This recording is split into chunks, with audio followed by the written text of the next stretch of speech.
Well, good afternoon, folks, and welcome to our webinar. This is a webinar that is going to be focusing on the National Project for Excellence in Environmental Education. And to get things started, just wanted to introduce myself and the other presenters.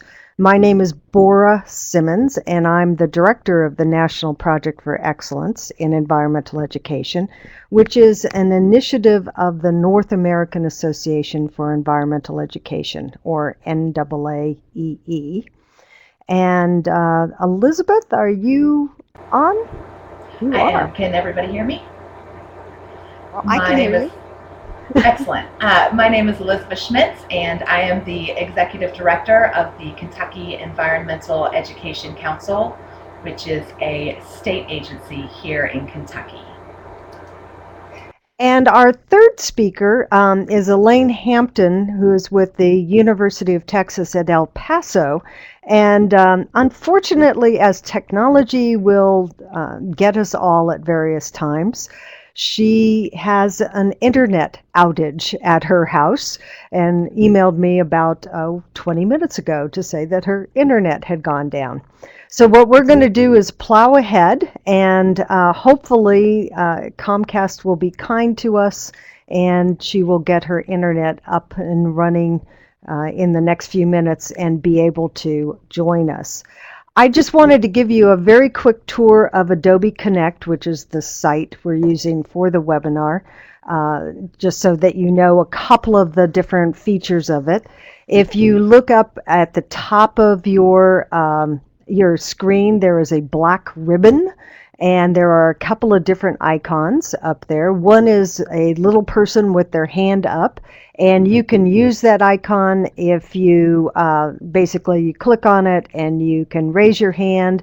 So if there's something specific that is going on that you would like to bring our attention to.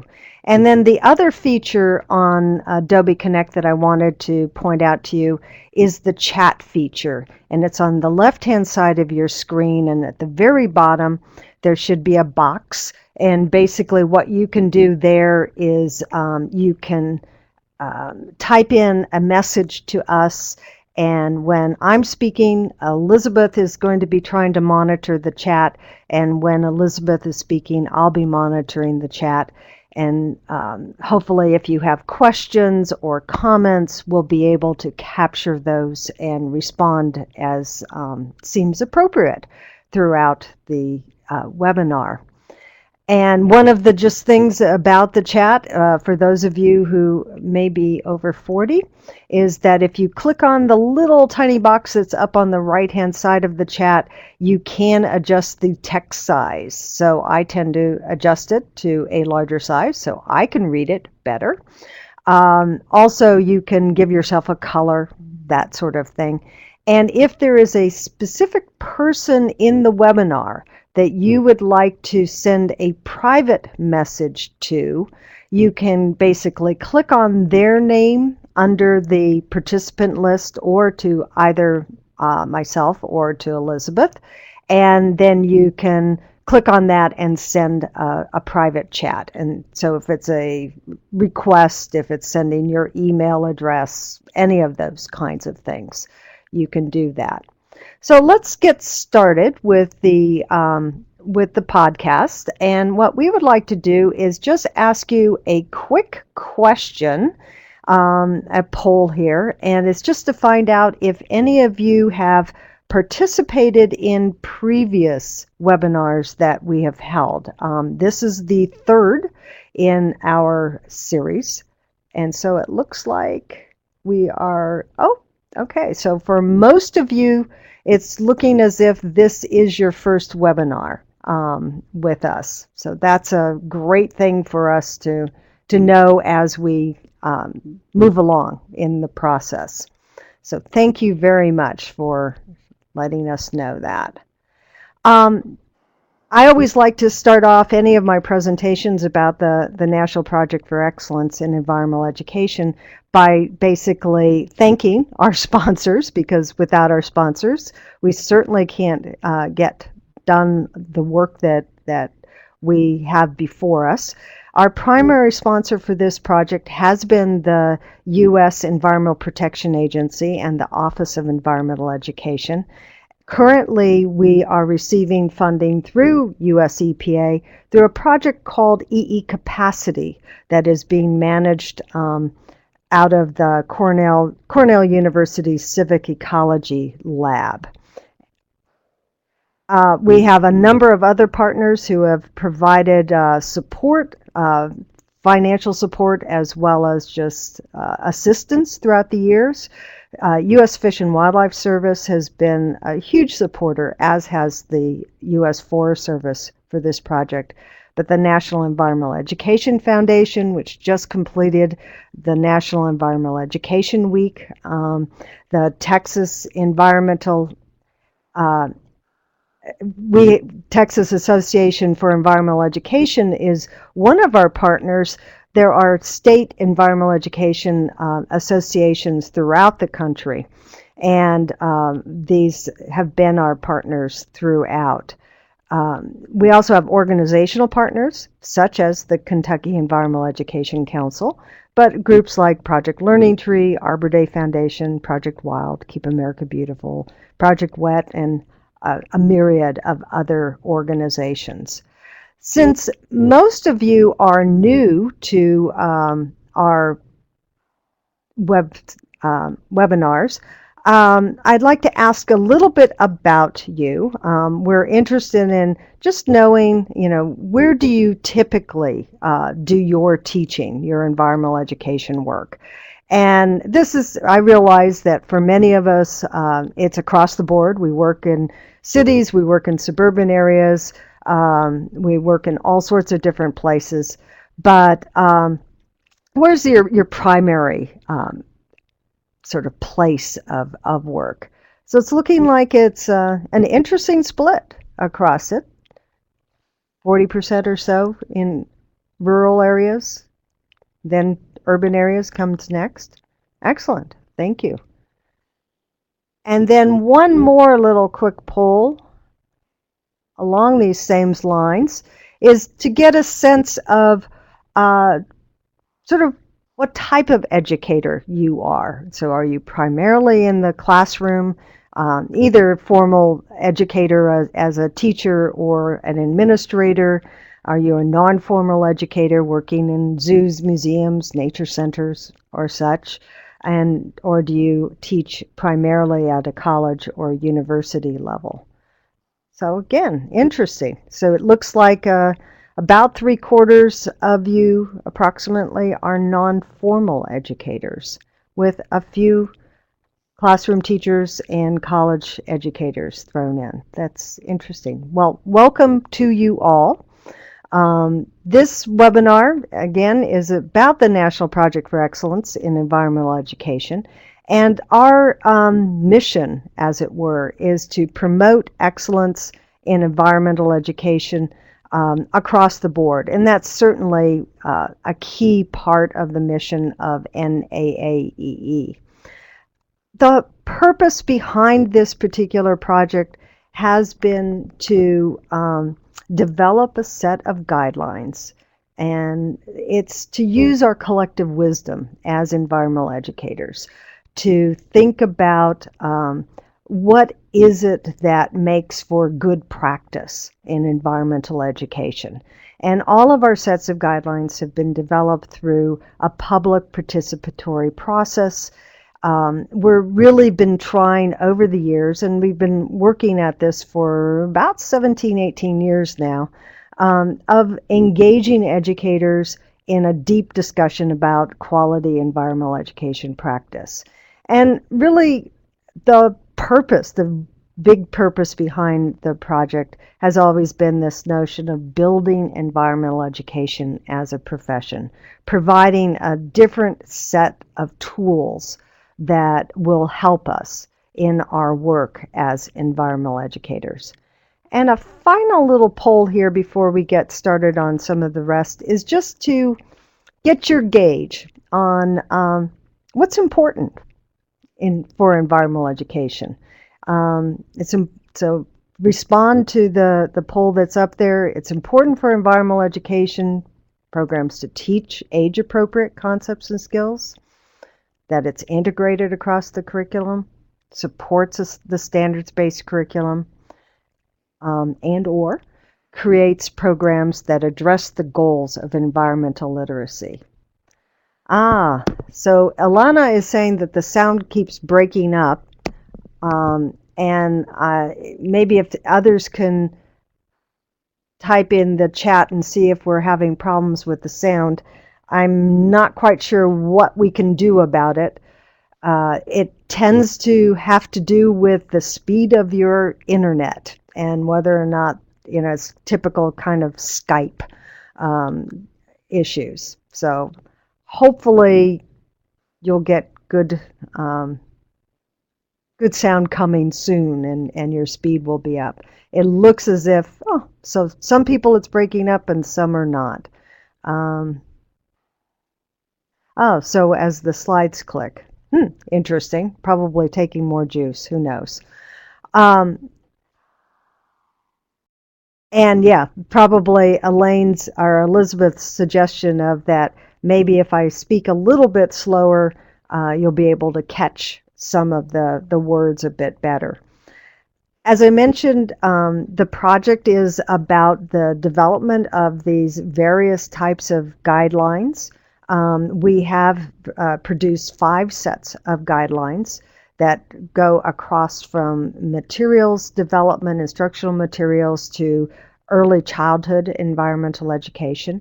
We are having a webinar focused on each one of those sets of guidelines, and I'll tell you about that a bit more later in the presentation. This particular webinar is focusing on excellence in environmental education, guidelines for learning, and this basically is our equivalent for environmental education of national standards. We developed them first in the mid-1990s, and they were developed very much modeling off of the National Science Education Standards, Geography for Life, English Language Arts Standards that were all being developed at that particular time. And as the rest of the standards were developed, we were trying to set expectations for achievement, benchmarked, as it were, from 4th grade, 8th grade, and 12th grade. The whole notion behind it was to develop a framework for environmental education programs and curriculum, to try to define the aims of environmental education, and to basically start to say that, well, if students know this and are able to do certain things, have developed skills by the end of 4th grade, 8th grade, 12th grade, they are on the road to environmental literacy. And again, this set of guidelines, as all of the rest of them, was developed through a broad-based review of comments. So what we would do is develop a framework, send it out for review. People would provide comments. We would synthesize those comments, send them back out for review, and back and forth until we pretty much got to a point of agreement across the board. We had comments from over 2,500 individuals and organizations in this process, and they were environmental educators, non-formal as well as formal, classroom teachers, administrators, superintendents of schools, state environmental education leaders, state education leaders. So it was really a broad-based group of folks who provided input into the process. What we want to do now is to provide you a little bit of an overview of the guidelines, and then get into 2 sort of explanations of how they've been used. So the guidelines are divided into 4 strands. Strands are just, in our lingo, 4 really big ideas. Each of the strands, this is just a snapshot of one of the pages. So it's a typical page. You'd have a strand, might have a substrand that further divides it, and then guidelines. And the guidelines are, in essence, the standard level. So it's what the learner is able to do or what the learner understands. You'll note on the left-hand side of this snapshot of the page is something called references to the standards.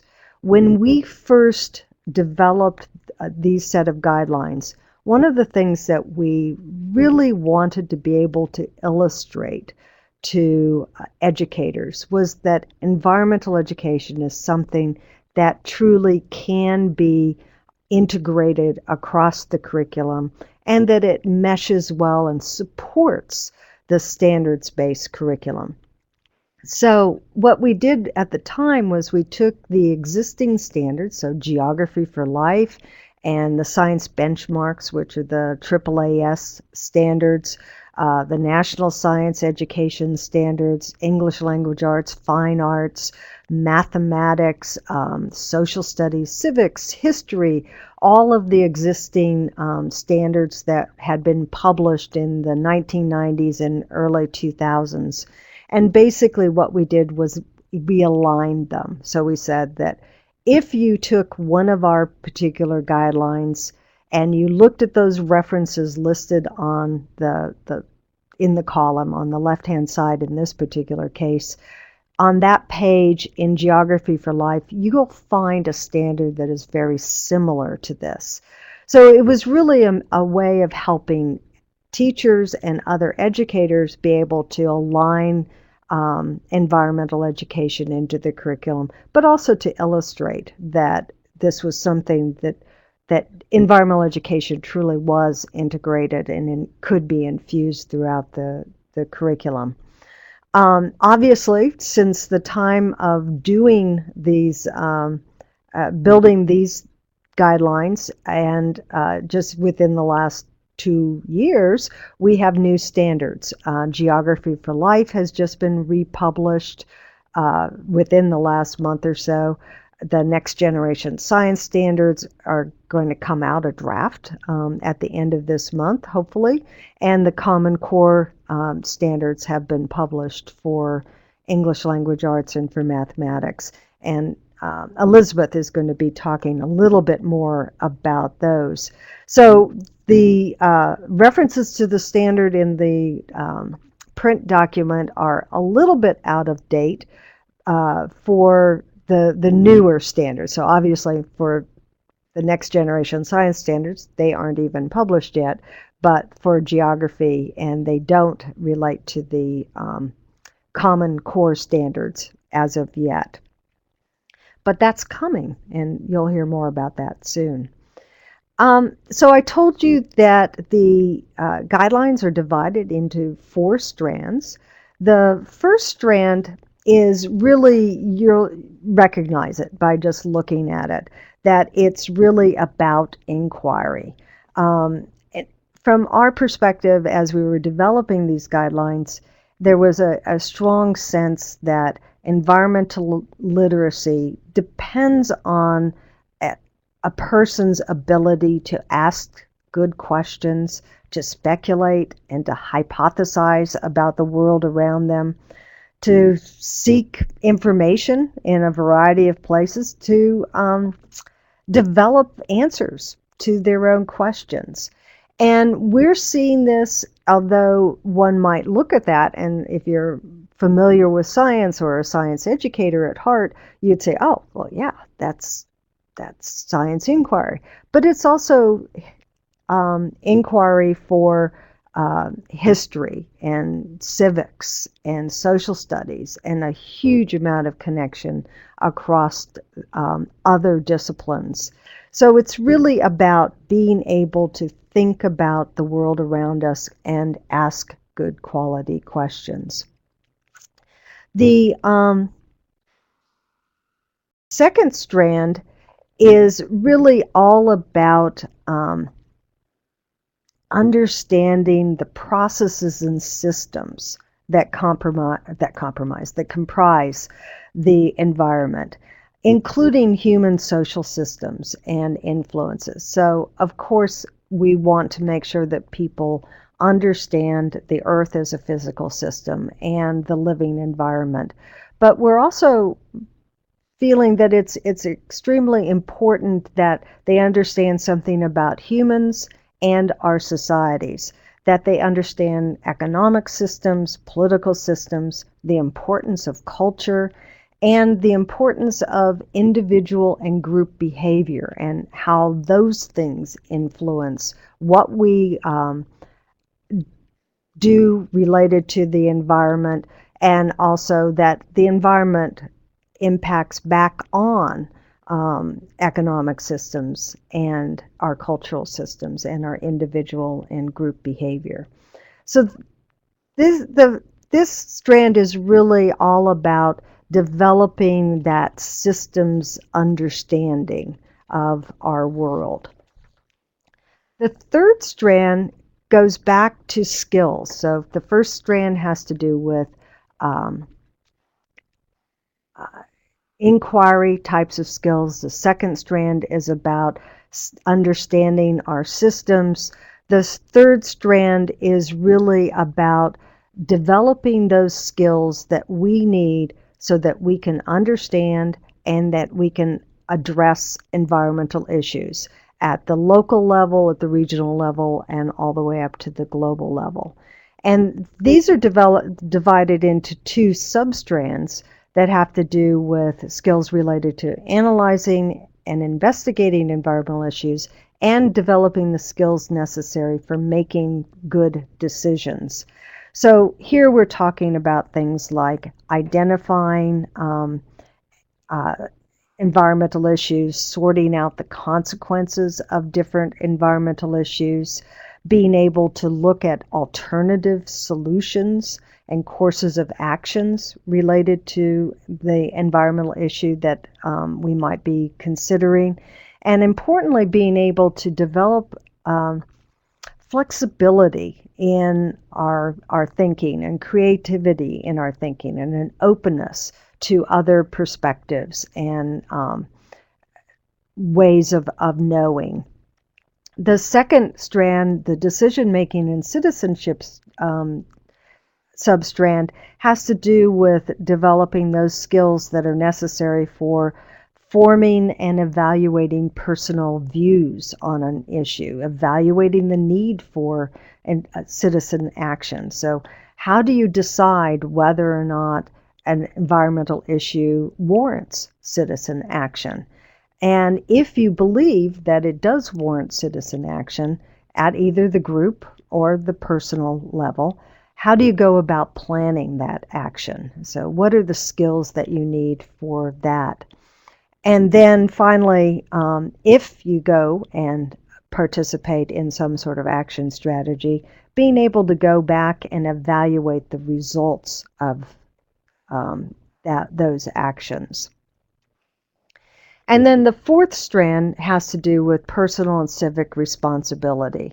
And one of the pieces that I think is most important here is just for folks to think seriously about what are our rights and responsibilities as citizens in a democracy, and what does it mean to take on, to accept those personal responsibility for our actions.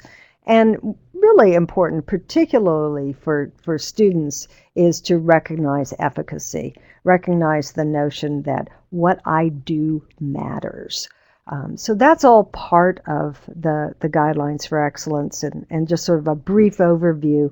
We do have a companion piece to it, which is an executive summary, a much shorter document, and a self-assessment tool. So you can sit down and think through your curriculum or series of lesson plans or unit plan and go through it and see to what extent you're hitting on developing the understandings and skills across those four strands.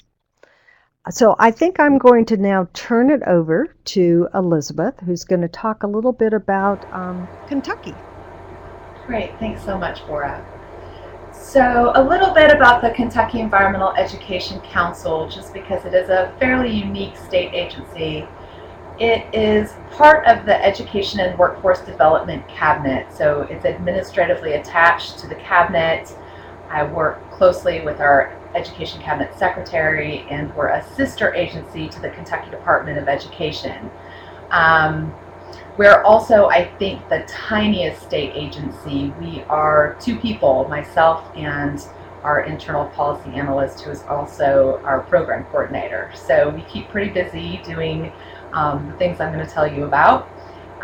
But it's really, really helpful to have that connection on the inside to what's happening in state government. We were created by the legislature in 1990, but we didn't get funding or staff until 1994. We were established to coordinate environmental education in the Commonwealth, and if you're curious about our legislative mandates, you can Google KRS 157:900 to 920. There are 4 separate pieces that define terms and explain what exactly we're supposed to do. We have a gubernatorially appointed board, and it is comprised of 9 council members who represent in equal parts the environment, education, and industry, and that helps ensure a balanced perspective as the council moves forward with implementing its mandates. We are funded entirely with environmental fees and penalties that are passed through to us from the Energy and Environment Cabinet. And that is helpful in the sense that we don't receive any funding from the general fund, which often bears the brunt of cuts from the legislature. So we have some stability, we just have a very small budget to do all the things that we do.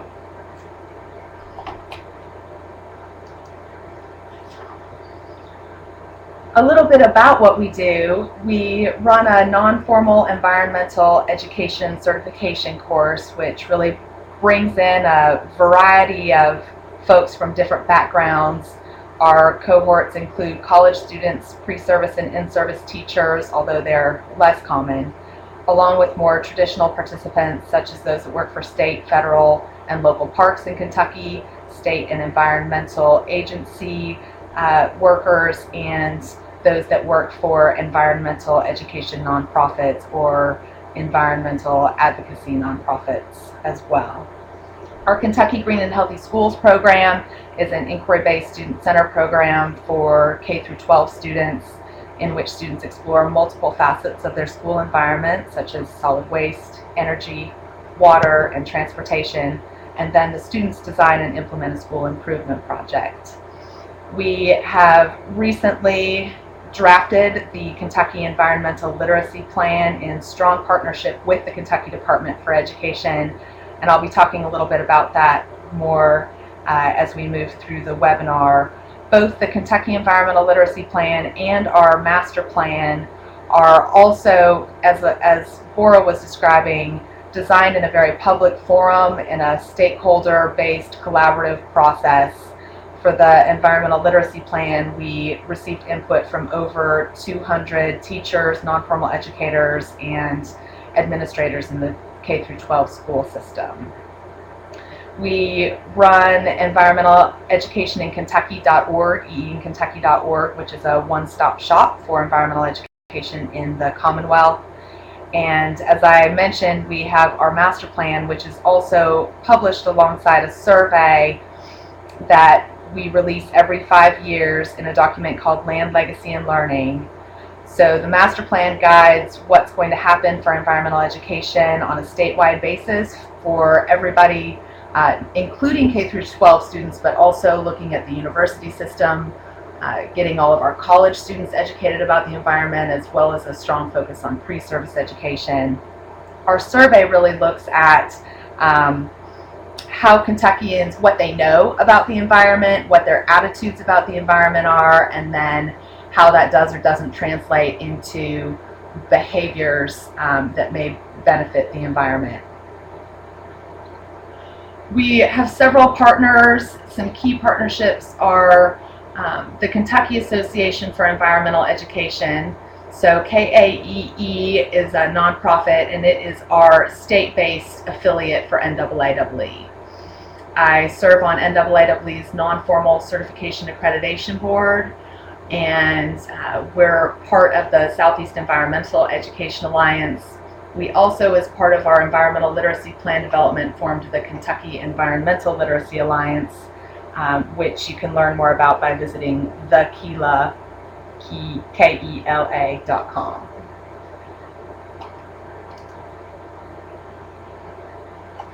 A little bit more about our non-formal environmental education certification program. It's the only cohort-based program for certification in the nation that I'm aware of. So we actually get together 4 times a year for 3 days apiece at state parks and urban centers, and really, get to know each other as classmates, and that forms a very strong network for environmental education across the state. It's how, when I first moved to Kentucky, I found a lot of strong connections that helped me get to where I am today. We use competency-based assessments in the course, and so, for example, I'll be talking about our environmental literacy component. We have a written test that every single person in the class is to take to assure that they have a basic grasp of environmental concepts and systems and how they connect to human systems. And we've reached the point that we've got 137 graduates since our launch in 2004. So what we hope that our graduates will obtain when they graduate is, first, that increased content knowledge, an understanding of the difference between education and advocacy, the skills needed to effectively work with teachers and other non-formal environmental educators, as well as a historical understanding of the field, and of course the networking opportunities that I spoke of.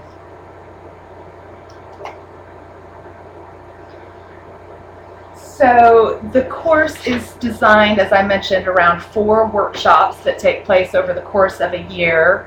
And the first one focuses on environmental literacy, and this is probably the strongest connection to the guidelines for learners. We want to make sure that our certified environmental educators have, reached, again, a basic level of environmental literacy before they're trying to help their learners become environmentally literate. So using those NAAEE guidelines helps us provide a consistent format for certifying non-formal environmental educators, which is certainly helpful as NAAEE moves towards accrediting state certification programs. It's also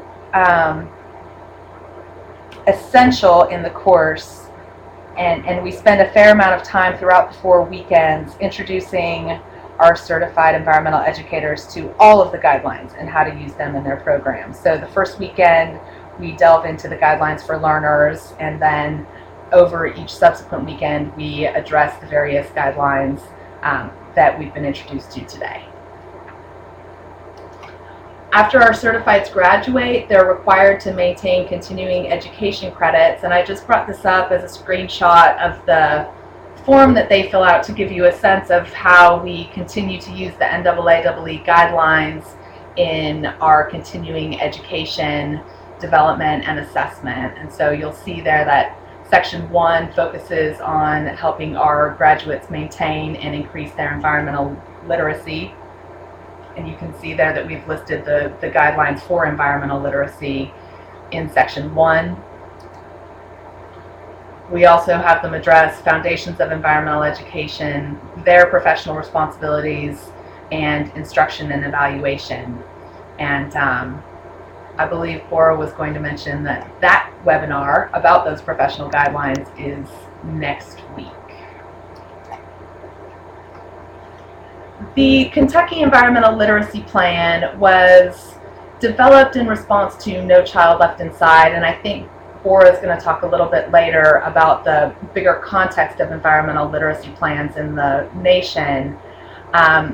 But whereas our Environmental Education Master Plan focuses on how to implement environmental education across the state and for people of all ages and backgrounds, the Kentucky Environmental Literacy Plan really focuses on how can the Kentucky Department of Education ensure that all of their graduates are environmentally literate. So again, it was drafted in a collaborative stakeholder-based process over the course of almost a year and a half. It was approved by the Kentucky Board of Education for implementation in December of 2011, and an important caveat to note here is that the Board of Education agreed to implement the KELP, the Kentucky Environmental Literacy Plan, in conjunction with the implementation of next generation science standards. So that implementation will be delayed until the next generation science standards are officially rolled out and approved for implementation by the state. Also, just a side note that the Department of Education still sees environmental education as primarily a science-based content. We worked hard in the plan to ensure that it's written across all content areas, and one of the very first things that we did after it was approved for implementation is we wrote an implementation plan, and that implementation plan included some correlations between the guidelines for excellence for learners and the Kentucky Common Core standards for math and for English language arts. So those standards were already adopted by the state. We thought it might help Kentucky Department for Education see those connections in other core content areas if we went ahead and created a correlation document. The strongest connections we found to the Common Core content standards were in Strand 1 for math and for English language arts. And we really feel like once the National Science and Social Studies standards roll out, that they will fill any gaps that remain in Strands 2, 3, and 4.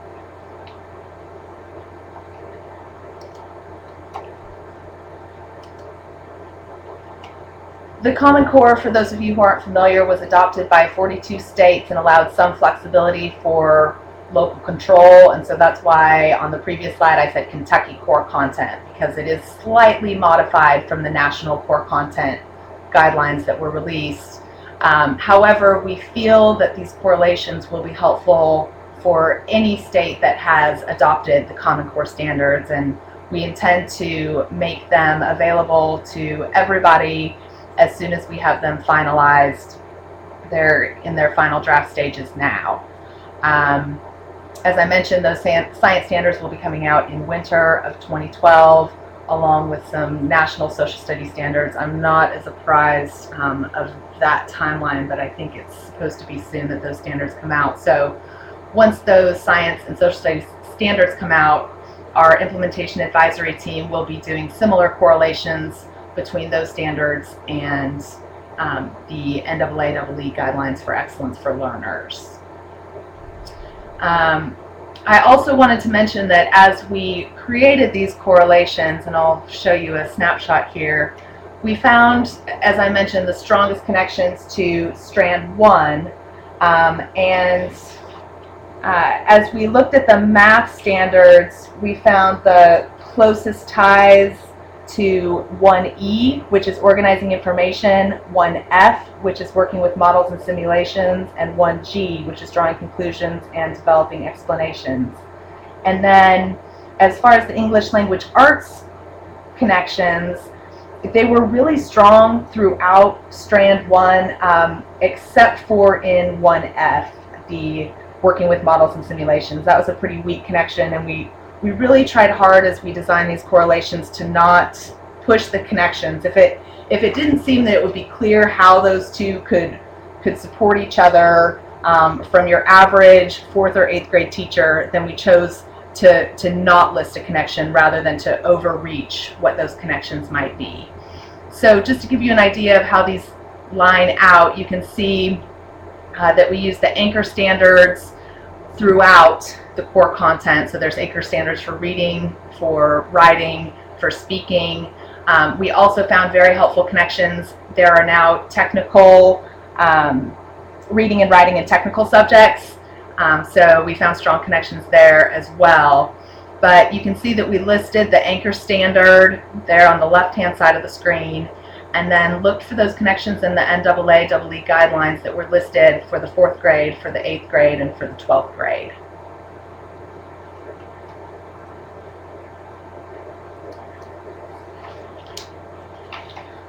And I'm really pleased to say that Elaine has been able to join us, that her internet is back up. So she'll be able to speak about her project out of the University of Texas at El Paso. So welcome, Elaine. Hello. Thank you very much, and hello, everyone. I'd like to follow up with a little compliment and appreciation to Elizabeth and what they're doing. That alignment they have with the course common standards should be something very useful. That I certainly will be able to use it, and I think quite a few of us will be able to use it. Validates what we're doing, maybe helps fill that gap that exists between good environmental education, people who understand it well, and people who are still kind of in a fog about what we're really doing and resisting it. So thanks to her, and thanks to what's going on in Kentucky. So Buen Ambiente, Buena Salud is a project that I think is just a wonderful little treasure here. We have this rare opportunity. We have EPA's funding, and they were asking for a curriculum in social justice, so that was very exciting. We have a partnership with an El Paso Independent School District, a very large district with probably 80% Mexican Americans. We found a great assistant superintendent who agrees and understands good environmental education and supported what we were doing. We have all of these things kind of coming together, and the theme is increased understanding about air quality issues.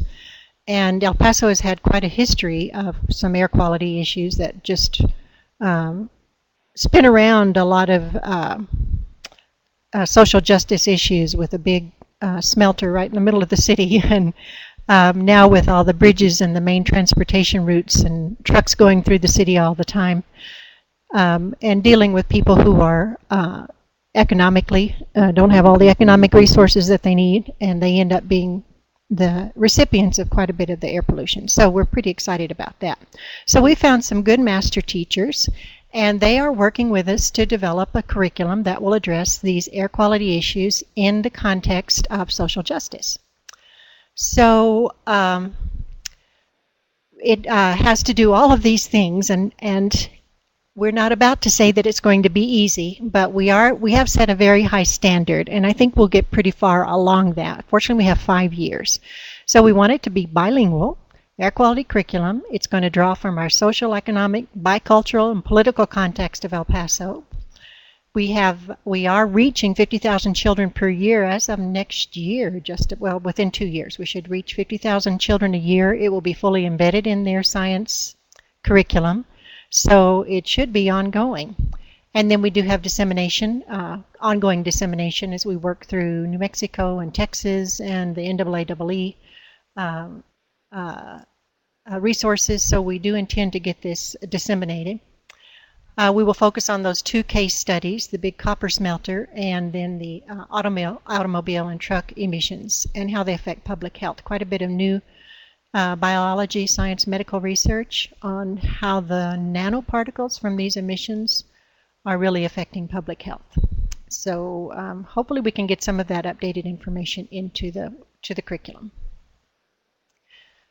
So some of the teachers have already started. They were job by grade level. We will have 10 units, the grades 3 through 12. We'll each have a unit. A unit's maybe a week to 2 weeks long. And we knew that if we have this wonderful treasure, we were going to have to use the best that we could find, and that is the NAAEE guidelines. And understanding Theme 1 and Theme 2, and selling Theme 1 and Theme 2, and getting teachers to do Theme 1 and Theme 2 are difficult on their own, but they can be done and have been done. But we were particularly excited about this Theme 3, Skills for Decision and Action, and especially Theme 4, the Personal Responsibility, which all my 40 years in curriculum and science education in the border areas, I've just found very, very difficult to get that implemented. But the curriculum leaders in the district agree that they really want this. So now our goal is to get teachers who have never had experience in their own educational careers, or their K-12 experience and much in their careers, because of course the test-based approach to teaching. So we're going to work real hard to make that happen, and I think we can get some pretty good examples of children doing some things that will get them into theme 3 and theme 4. So one of the things we've done is built an evaluation rubric, and these are some components of that rubric. We pulled a lot from the guidelines to fill in that rubric. So the teachers are going to, they know right now that they want to actually identify what guidelines by number, not that that's an important thing to write, but it's an important thing to do, so they develop their familiarity with the guidelines. And we want to see that the students are making those connections, the multiple points of view. That's going to be pretty tricky to get teachers to really be able to pull that off in the classroom with, of course, their limited resources, the limited time, and the stress on the testing. But here's hoping. And the students are able to develop their communication about these understandings. The social justice issues are just inherent. We did a map of El Paso to find where the low-income communities were and where air quality issues or air quality had been compromised more in the past. Like I say, it's a little bit better now, although things around the freeways and the international bridges are still problematic. And the teachers just filled in almost all of the map and said, you know, it's almost all of the community. We do have many citizens who are still not over the economic hump to be called, you know, middle income or higher middle income.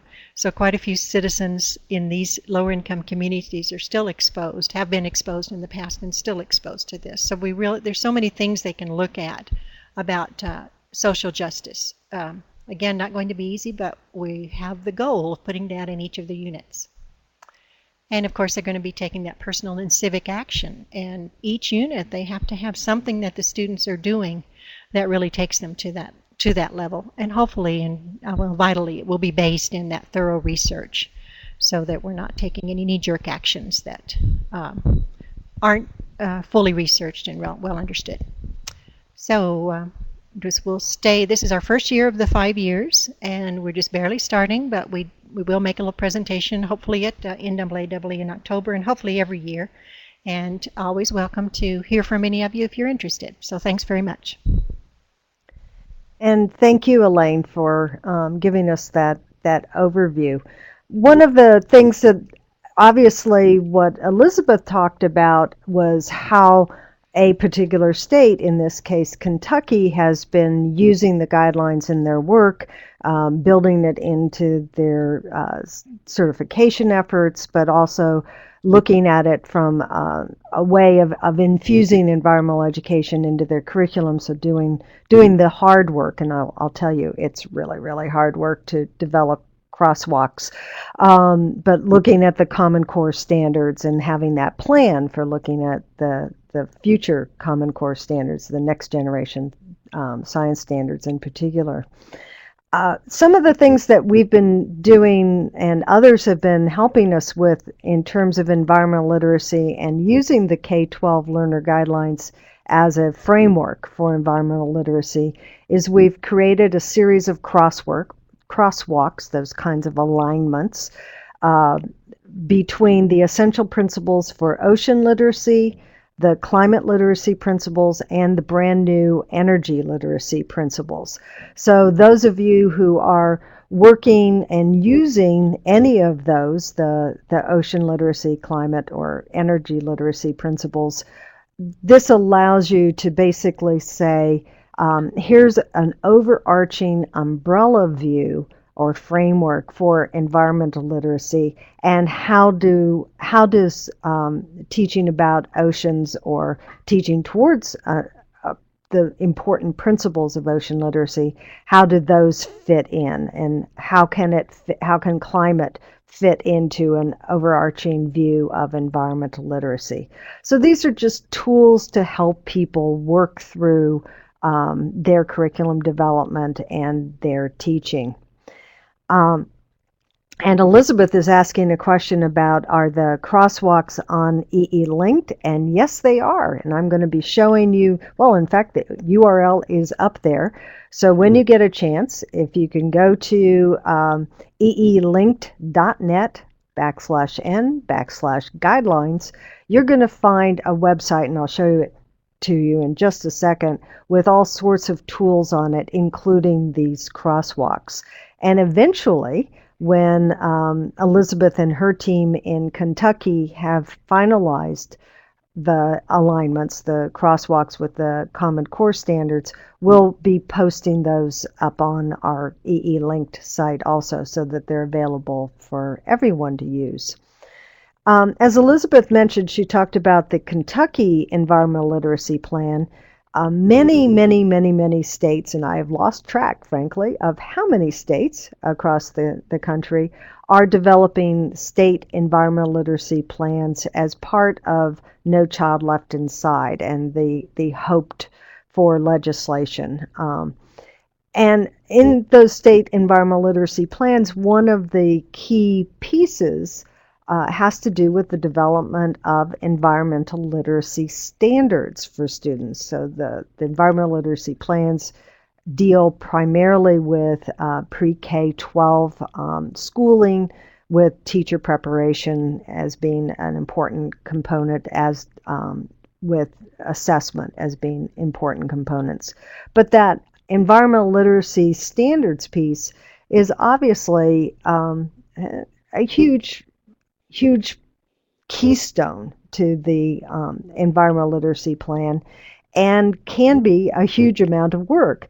So one of the things that I just wanted to point out was that a number of states have taken basically the K-12 learner guidelines that we've been talking about in today's webinar, and they have either, in essence, adopted them and started to do that kind of alignment with the other state standards, or they've taken the K-12 learner guidelines and adapted them to have them make sense within their particular state. So I would encourage you that if you're working on your state environmental literacy plan, that you take a look at the guidelines and sort of look at how they might be either adopted or adapted to your state program. And the last little bit that I'm particularly happy about is that yesterday the first, hopefully, of annual Green Ribbon School Awards was announced by the U.S. Department of Education. And what was very exciting to me was that, a number of states, I believe there were 29 states that ended up having that they nominated schools for these Green Ribbon Awards, and that in the application materials that the states sent out and made available to their schools to say, are you doing wonderful things in terms of environmental education at your school? Please tell us about it, and you have this opportunity to be nominated to the U.S. Department of Education for recognition. Well, most of those 29 states specifically pointed their schools to looking at the K-12 learner guidelines as a framework for environmental literacy. So we're very excited that the guidelines are being used at the state level, at the school level, within the state environmental literacy plans, and that they're obviously being used by groups like the University of Texas, El Paso in large-scale curriculum development. Just to give you a little bit more about the project in general, and if you would like to learn some more, one thing is that we have something called the Guidelines Trainers Bureau, and these are individuals, not in every state, but in many states across the country, who are able to facilitate workshops about the learner guidelines, but about any of the 5 sets of the guidelines. So if you're interested in that, if you've got an audience that you would like to have participate in a training and get copies of the books and be able to think about how you could use it in your work, please, all you need to do is contact me. You can go up to the EE Linked website and you can see who, there's a listing of who the members of Guidelines Trainers Bureau are. And so you can get a sense of if there's somebody in your state that you may already know and be able to contact them. Or again, you can contact me. Those workshops, for at least right now, because we're funded through US EPA, are free. Basically, we can provide the trainer, the facilitator for the workshop. We can also provide the books for free, and we absorb the travel cost and such. So for the facilitator. So all you need to do is find us an audience and find us a place to meet, and we can set that kind of thing up. One of the other things that I wanted to say, we mentioned that this is part of a series of webinars. This is the third in the series, and there are 3 more, including one next week that is going to be focusing on the preparation and professional development guidelines. And then the following after that, the week following, there'll be a webinar focusing on the non-formal guidelines, and I'll show you that in a second. This is just a snapshot of the EE Linked site, and what you can see is that there are different posts about different aspects of the project, some general information, but there's also under the filter by topic. These are buttons. Basically, you click it, so you can click on Excellence in Environmental Education, Guidelines for Learning, K-12, and from there you can get to a page like this, which the great thing is that we have been able to post all of our documents in PDF. So if you want to see a copy of it and be able to read it online or download it onto your computer, all you have to do is go over to the little PDF symbol and download it. Things like the crosswalks for the climate literacy and such are posted there, as well as a number of other pieces. So just that link again that gets you up to the guidelines. Also, if you go to the NAAEE website, which is just NAAEE.net, there are various buttons that will get you to the EE Linked. Here are our future webinars. The very last one is at the end of June, and it's focusing on early childhood and that set of guidelines. Another thing that I would like you to know is that we are in the process of developing a new set of guidelines, and they are focusing on community environmental education.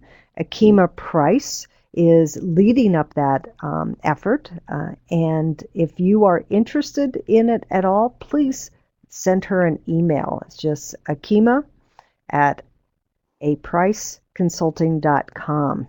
And we are at the very, very early stages of that development.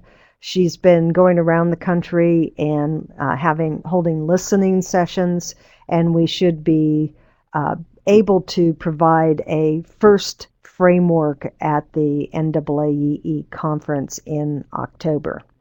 So I'm going to open it up for some questions here. I know that in looking here is that Jan Weaver has asked the question of how does one become a trainer? Well, that's a very good question. We had grants in the past that allowed us to do sort of a train the trainer types of workshop, and unfortunately right now we do not have that kind of funding. So that part of the process has been suspended for a bit, but we're looking into trying to find some additional funding. And Lisa Ireland has also asked about training sessions available in Canada. And yes, as of now, we do not have any Guidelines Trainers Bureau members in Canada, but because of agreements, free trade agreements between the U.S., Canada, and Mexico, we are able to sponsor workshops in Canada, and we're able to provide a facilitator and ship the books and do everything to any of the provinces in Canada. And okay, and I'm not sure that has anyone developed validated and reliable questions that can be used to assess dispositions in secondary students. An assessment question, that's always a trick. I hate to say this because it's always the kicking things down the line, but there are a number of groups out there and individuals who are in the process of trying to develop environmental literacy assessments. There is a national environmental literacy assessment that a number of folks have developed. If you Google it, giving an ad for Google.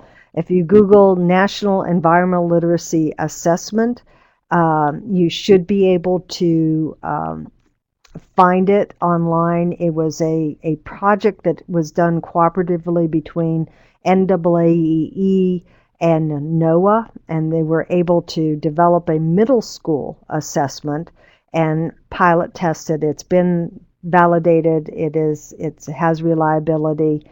It's people like Harold Hungerford and Tom Marcinkowski and Bill Macbeth and Trudy Volk. If you're familiar with the EE research out there, you'll know those names. They were all involved with it, and they have pilot tested it across the country. And so I know that there are some disposition items in that. There's also a new environmental literacy framework. Again, it's highlighted up on the NAAEE website. So if you go up to NAAEE.net, and you up on the home page, over on the right-hand side is information about the new environmental literacy assessment framework.